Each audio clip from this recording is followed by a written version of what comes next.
Dr. Jeffries, Hotep, brother. Hotep, why do you feel that many people have such a difficult time accepting the notion that ancient Egypt had a black origin?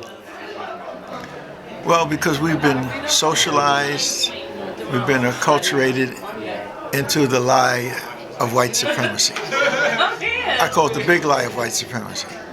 And because of that, we've been programmed. And our big role as African-centered scholars is to reprogram us into the truth.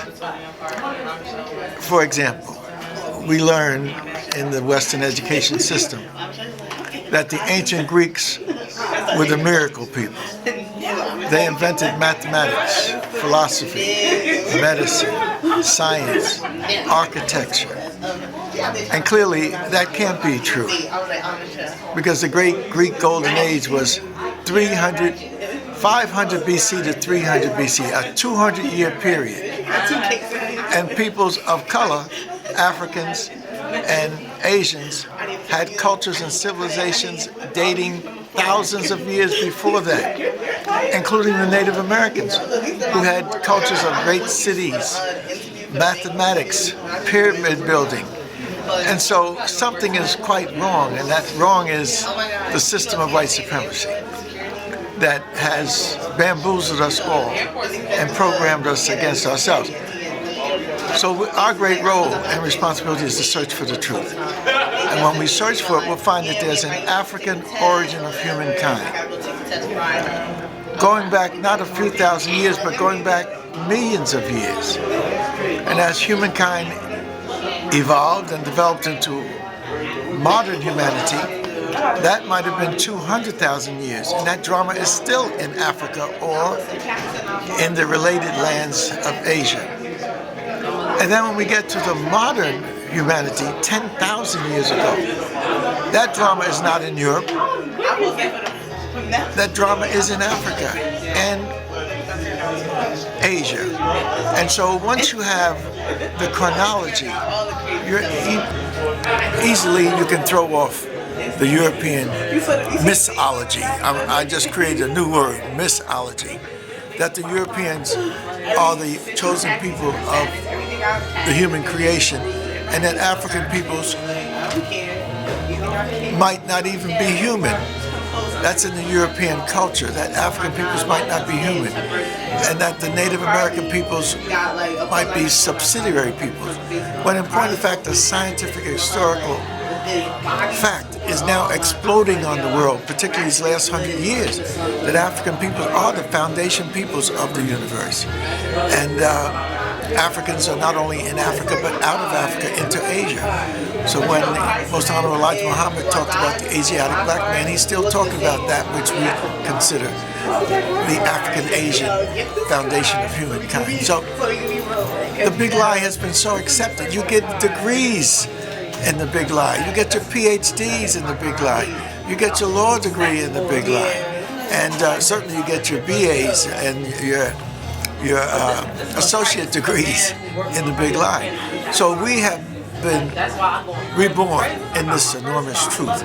Those of us who have benefited from the explosion of information over the last 100 years, and over the last 50 years, we've been able to institutionalize it now into institutions such as this, the Africana Institute here in Essex County College. You have a center dealing with the enormity of the African experience. And so the big lie is so accepted because the European has taken the economics of the world, the politics of the world, and the culture of the world and woven it into his narrative. And that means that he's even taken the consciousness of the Creator, the consciousness of God, and wove it around a white man, as opposed to looking at humanity.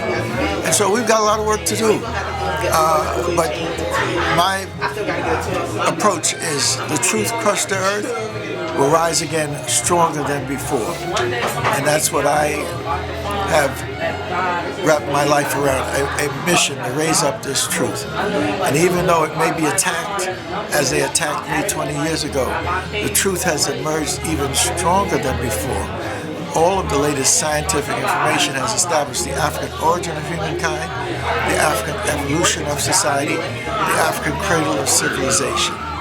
So we reclaim the pyramids, we reclaim the temples, we reclaim basic learning and understanding and philosophical truths. We reclaim the study of the stars and the universe. We reclaim the continuity of life even after death. We reclaim agriculture and the great sciences. That's a part of our heritage. The Africans contributed high culture and civilization to the world. And not one or two little aspects of it, but the whole package of humans learning to live under a godly, divine reference in community, spiritually, is the African contribution. Now, it may develop in different aspects. The ancient Hebrews picked up an aspect of it, the ancient Jews, the early Christians, and later Islam has expanded on it. But the root of it, the understanding of the internal dimension of the human and the understanding of the external dimension of the human, that's an African contribution. Once you know that, once you're seriously centered in that, then you can look at all these other things.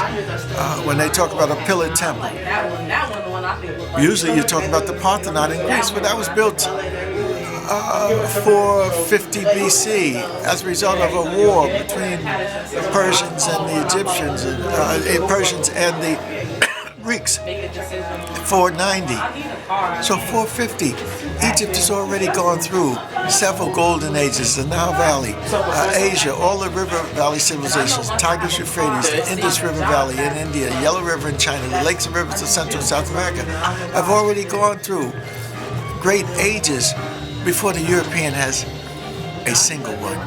And certainly the Greeks benefited from the other traditions. They did not create them. The creation comes out of the African and the Asian mind. Well, Dr. Jeffries, we thank you for joining us. We wish you much success.